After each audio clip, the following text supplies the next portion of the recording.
बड़ा दावा, कहा यूक्रेन में हमारे मिलिट्री ऑपरेशन का पहला फेज खत्म, अब डोनबास पर होगा अगला फोकस।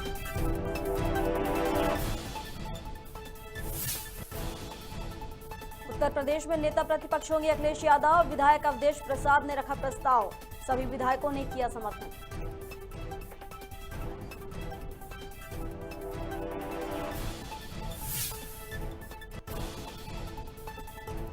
बागली जिले में वन संरक्षण को मजबूत बनाने एक दिवसीय कार्यशाला का आयोजन, वन समितियों को दिए गए अधिकार, कार्यशाला में सभी अध्यक्ष और सदस्य रहे उपस्थित।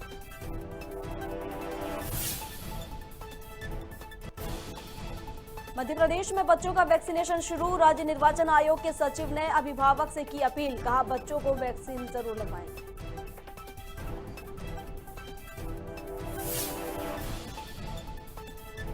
और चोरी मामले में इंदौर पुलिस को मिली बड़ी सफलता, चोरों ने घर पर ताला तोड़कर उड़ाया था लाखों का सामान, पुलिस ने सामान समेत आरोपियों को किया गिरफ्तार।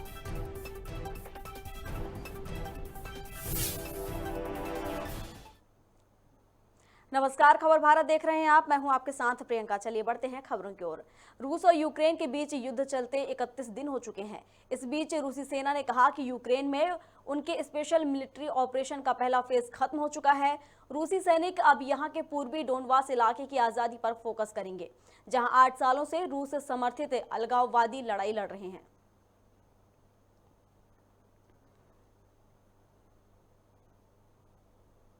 उत्तर प्रदेश में अखिलेश यादव सीएम योगी के सामने नेता प्रतिपक्ष की भूमिका में रहेंगे। सपा विधायकों की बैठक में विधायक अवधेश प्रसाद ने नेता प्रतिपक्ष के लिए अखिलेश यादव का नाम रखा है, जिसका सभी विधायकों ने समर्थन किया है। जहां सर्वसम्मति से सपा के राष्ट्रीय अध्यक्ष अखिलेश यादव को नेता प्रतिपक्ष चुना गया है। सपा के प्रदेश अध्यक्ष नरेश उत्तम पटेल ने बताया कि विधानमंडल दल के नेता के लिए भी अखिलेश यादव को चुना गया है।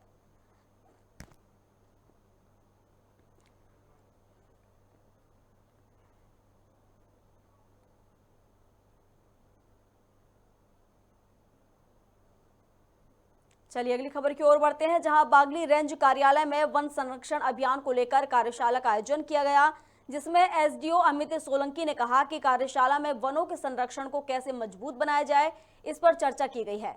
वहीं कहा कि वन समितियों को प्रबंधन समितियों के नाम से नए अधिकार दिए गए हैं।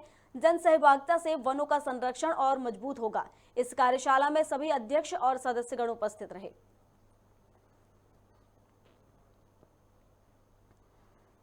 समितियों के लिए जो संकल्प जिसका पुनरीक्षण अभी आया है मार्च 2022 में, जिसमें वन समितियों को अब सामुदायिक वन प्रबंधन समिति के नाम से उसमें नए उनके अधिकार दिए गए हैं और उसमें जितने भी बदलाव आए हैं उसको लेके कार्यशाला आयोजित की गई थी, जिसमें अब जन सहभागिता से समितियों का और अधिक विकास होगा और अधिक उनका सहयोग प्राप्त होगा और जंगलों को और जंगलों के सुरक्षा को लेके और अधिक जैसे प्रयास या और जो भी वो किया जा सकता है उनमें उनकी मदद लेके किया। सर, नई जो समितियाँ बनेगी उसका मेन उद्देश्य क्या रहेगा? सभी समितियों का एक ही उद्देश्य है वन संरक्षण, वनों को प्रोत्साहन देना और वन अपराध को कम से कम करना। मध्य प्रदेश में कोरोना टीकाकरण का काम जारी है। इसी के मद्देनजर राज्य निर्वाचन आयोग के सचिव बीएस जामोद ने प्रदेशवासियों से वैक्सीन के दोनों डोज लगवाने की अपील की है। उन्होंने वैक्सीन पर बात करते हुए कहा कि जिन लोगों को टीका लग चुका है उनमें कोई प्रतिकूल प्रभाव देखने को नहीं मिला है। हालांकि कुछ लोगों में हल्के लक्षण दिखाई दिए हैं। इस दौरान सचिव जामोद ने अभिभावकों और शिक्षकों से बच्चों को टीका लगवाने की अपील की है। आयोग के लगभग सभी लोगों को टीका कम से कम एक डोज लगा चुके हैं और अधिकतर लोगों को द्वितीय डोज और यहाँ तक कि जो एज अप्रोप्रिएट लोग हैं उनको हम प्रिकॉशन डोज भी लगा चुके हैं। इसमें जो एडवर्स इफेक्ट हैं उसकी संभावना नगण्य है। छोटे मोटे एडवर्स इफेक्ट जैसे कि उस जगह पर लालिमा आना, हल्की सूजन 1-2 दिन तक दिखाई देना या बुखार आना कुछ लोगों में दिखाई दे सकते हैं, पर उनकी भी जो आंकड़ा है वो बहुत ही कम है। इसको निसंकोच लगवाएं, बिना डरे लगवाएं और 100% जो बच्चे हैं उनको हम वैक्सीनेट करें। इंदौर के आजाद नगर पुलिस को बड़ी सफलता हाथ लगी है। पुलिस ने चोरी की घटना को अंजाम देने वाले बदमाश को गिरफ्तार कर लिया है। वहीं आरोपी के कब्जे से लाखों का सामान भी बरामद किया है।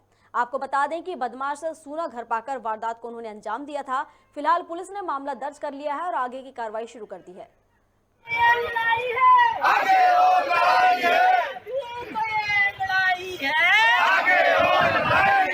मामा जी आपको मनाएंगे, मामा जी आपको मनाएंगे, मामा जी आपको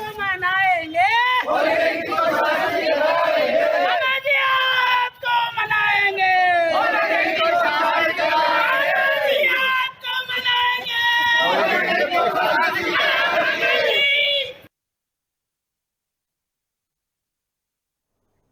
चलिए अगली खबर की बात कर लेते हैं, जहां पर 14 साल बाद संत गहिरा गुरु विश्वविद्यालय का पहला दीक्षांत समारोह आयोजित किया गया, जिसका आयोजन राजीव गांधी शासकीय स्नातकोत्तर महाविद्यालय अंबिकापुर में किया गया।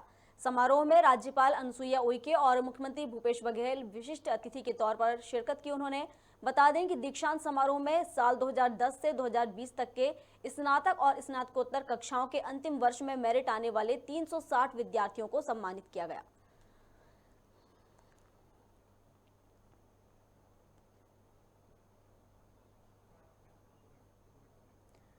अंबिकापुर की हम आपको खबर बता रहे हैं, जहां पर 360 विद्यार्थियों को सम्मानित किया गया है और दीक्षांत समारोह में साल 2010 से 2020 तक के स्नातक और स्नातकोत्तर कक्षाओं के अंतिम वर्ष में मेरिट आने वाले 360 विद्यार्थियों को सम्मानित किया गया है, जिसमें राज्यपाल अनुसुईया उइके और मुख्यमंत्री भूपेश बघेल ने भी शिरकत की है। ये हम आपको बता रहे हैं, जहां पर राजीव गांधी शासकीय स्नातकोत्तर महाविद्यालय अंबिकापुर की ये पूरी खबर हम आपको बता रहे हैं, जहां पर 360 विद्यार्थियों को सम्मानित किया गया है। 14 साल बाद संत गहिरा गुरु विश्वविद्यालय का यह पहला दीक्षांत समारोह है, जिसका आयोजन राजीव गांधी शासकीय स्नातकोत्तर महाविद्यालय अंबिकापुर में किया गया है। और इस समारोह में राज्यपाल अनुसुईया उइके और मुख्यमंत्री भूपेश बघेल विशिष्ट रूप से उपस्थित रहे। चलिए इस पर अधिक जानकारी के लिए श्रवण महंत अंबिकापुर से हमारे सहयोगी हमारे साथ जुड़ चुके हैं। श्रवण, दीक्षांत समारोह का आयोजन किया गया है और छात्रों को, जो विद्यार्थी हैं वहां के, उन्हें सम्मानित भी किया गया है।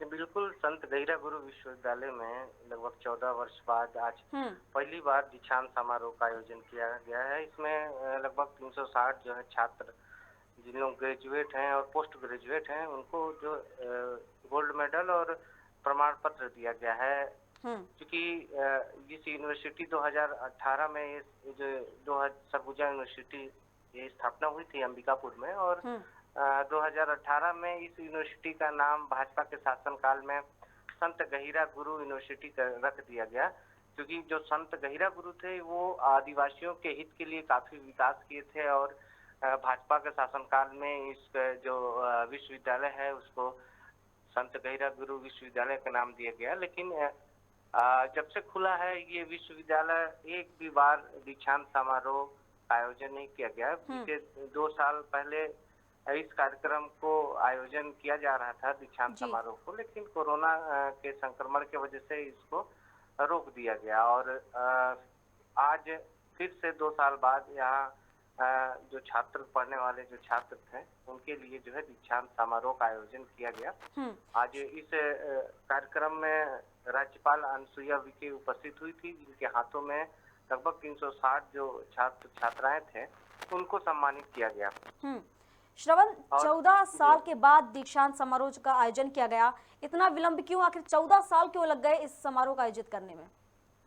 देखिए, यहाँ पे जो यूनिवर्सिटी जब खुली थी तो उस तरह से यहाँ के जो कुलपति थे उनका कहना था कि नहीं हो पाया, कुछ चीजें थी, कुछ समस्या था, और यही वजह था कि बीते 2020 में आयोजन रखा गया था, लेकिन किसी कारणवश इसको टल गया। लेकिन आज दीक्षांत समारोह का आयोजन हुआ है और इसमें जो छात्र छात्राएं इसमें सम्मिलित हुए हैं वो काफी दूर दूर से आए हैं, क्योंकि 10 से 14 साल जो वक्त रहता है वो काफी लंबा वक्त रहता है। और कई ऐसे जो छात्र थे जो इस यूनिवर्सिटी से पढ़कर कहीं जॉब करते थे और आज दूर दूर से इस दीक्षांत कार्यक्रम में शामिल होने पहुंचे थे और गोल्ड मेडल उन्होंने लिया और काफी खुश नजर आए। 14 सालों के बाद दीक्षांत समारोह आयोजित किया गया है। छात्रों में, वहां के रहवासियों में किस तरह का उत्साह है? देखिए, बिल्कुल जो गोल्ड मेडलिस्ट हैं और जो प्रथम स्थान पाए थे, चाहे वो किसी भी विषय के हों, और उनका छात्रों का एक सपना रहता है कि अगर जो प्रथम स्थान पाए हैं तो उनको जो है गोल्ड मेडल, जो भी सम्मान हो वो मिलना चाहिए। और यही वजह था कि काफी दूर दूर नौकरी करने के बाद कोई छत्तीसगढ़ में है, कोई दिल्ली में था, कोई और अन्य राज्यों में जब जॉब कर रहे हैं, और उनसे दीक्षांत समारोह के जैसे उनको सूचना मिली, यहाँ आकर पंजीयन करवाए, और पंजीयन करवाने के बाद आज दीक्षांत समारोह के कार्यक्रम में अपने परिवार के साथ यहाँ उपस्थित हुए, और गोल्ड मेडल पाकर के उनके परिवार और स्वयं काफी उत्साहित न देखने को यहाँ मिला। और इस जो कार्यक्रम था उसमें जो है अनसुईया उइके के साथ स्वास्थ्य मंत्री टी.एस. सिंहदेव, शिक्षा मंत्री, नेता विधायक के साथ प्रशासनिक जो अमला था वो काफी मुस्तैद था, और सारे लोग जो है इस कार्यक्रम में, क्योंकि सरगुजा में पहली बार इस तरह का कोई कार्यक्रम हुआ था, तो काफी लोग खुश थे। बहुत शुक्रिया श्रवण हमारे साथ जुड़ने के लिए।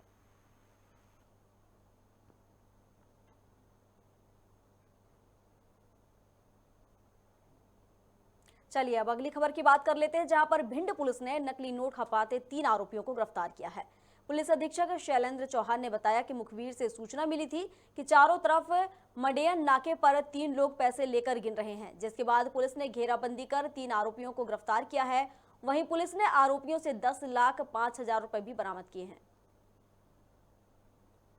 पुलिस ने कार्रवाई करते हुए संदिग्ध लोगों को राउंड अप किया। उनकी जब तलाशी ली गई तो उनके पास से 2000 के और 200 के कुछ नोट जो है वो पुलिस ने बरामद किए, जो चेक करने पर नकली नोट पाए गए। उनकी निशानदेही पर पुलिस ने जब सर्चिंग की तो पुलिस को उन नोट के संबंध में उसको छापने वाले प्रिंटर वगैरह पुलिस को बरामद हुए। इसमें पुलिस ने 3 आरोपियों को राउंड अप किया है। उनके 2 साथी जो हैं जो इस मामले में संलिप्त थे वो अभी फरार है। इन आरोपियों के ऊपर पूर्व में थाना मऊ भिंड में नकली नोटों के विषय में एक मामला पंजीबद्ध हो चुका है, और एसटीएफ के द्वारा भी इन पर नकली नोटों का मामला पंजीबद्ध किया जा चुका है। कांकेर की एक ऐसी घटना सामने आई है जिसने मानवता को शर्मसार कर दिया है, जहां कलयुगी पिता ने अपने बड़े बेटे के साथ मिलकर अपने छोटे बेटे पर कुल्हाड़ी से जानलेवा हमला कर दिया। युवक की आवाज सुनकर पत्नी वहां आई और घायल पति को जिला अस्पताल पहुंचाया। जानकारी अनुसार पीड़ित के साथ उसके पिता कार्तिक निषाद और बड़ा भाई मनोहर निषाद आए दिन झगड़ा करते थे। वहीं पुलिस ने पीड़ित के बयान पर आरोपियों के खिलाफ मामला दर्ज कर लिया है और आगे की कार्रवाई शुरू कर दी है।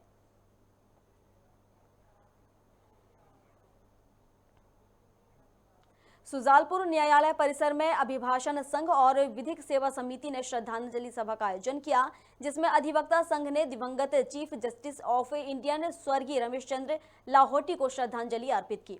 आपको बता दें कि लाहौटी का जन्म 1 नवंबर 1940 को गुना जिले में हुआ था और 1 जून 2004 को Lahoti chief justice of India के लिए नियुक्त हुए थे। सभा में द्वितीय अपर सत्र न्यायाधीश रूपम द्विवेदी सहित सभी अधिकारी मौजूद रहे। वहीं इस कार्यक्रम का संचालन एडवोकेट जयप्रकाश मीणा ने किया।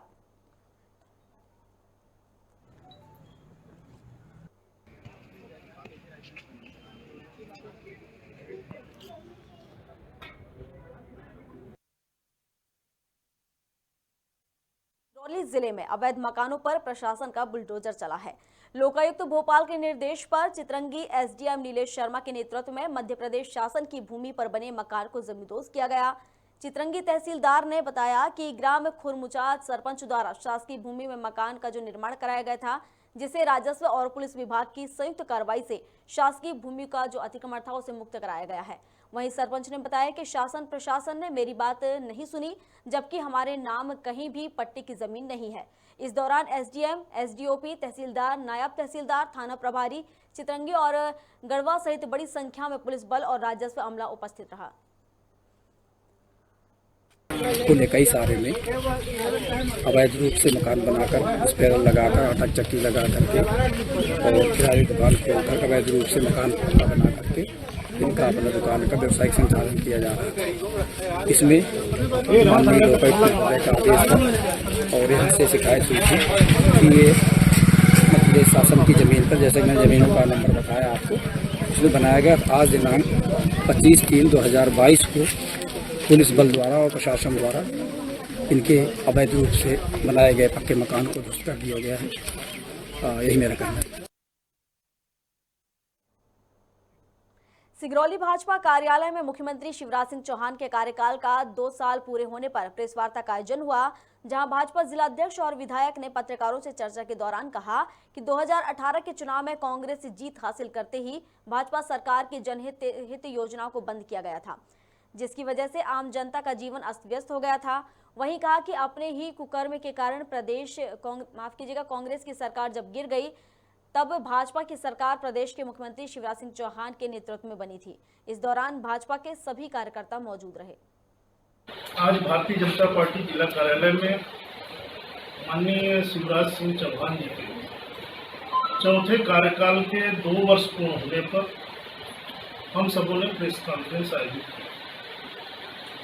हम आपके माध्यम से इस सिंगरौली वासियों को, अपने प्रदेश वासियों को यह बताना चाहते हैं कि माननीय शिवराज सिंह चौहान जी ने जिस कोरोना के संकट काल के समय में इस प्रदेश की बागडोर संभाली थी, और उस बागडोर को संभालने के बाद उस विषम परिस्थितियों का सामना करते हुए लगातार इस प्रदेश में रहने वाली जनता के लिए भी निरंतर उन्होंने विकास किया। तो उससे हमारे मुख्यमंत्री जी चौथी बार के दूसरे कार्यकाल के बारे में प्रदेश में किए गए विकास कार्य उपलब्धियों के बारे में हम सब आप सबके सामने मौजूद हुए। मध्य प्रदेश के 2018 के चुनाव इधर घूम फिर के कांग्रेस की सरकार बनी। 15 महीने बाद सरकार चली गई, पर उस 15 महीने में मध्य प्रदेश के जो पूर्व से हमारे मध्य प्रदेश राज्य की सरकार के द्वारा योजनाओं को उन्होंने बिल्कुल ही समाप्त कर दिया।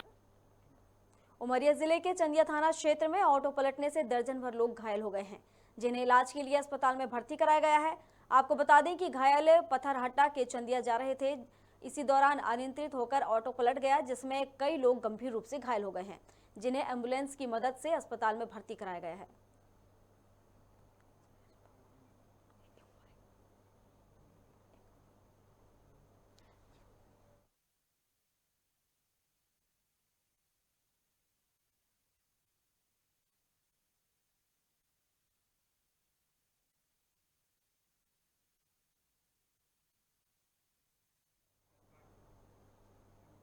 खबर भारत में खबरों का सिलसिला लगातार जारी है। अधिक अपडेट्स के लिए आप बने रहिए हमारे साथ और देखते रहिए खबर भारत। नमस्कार।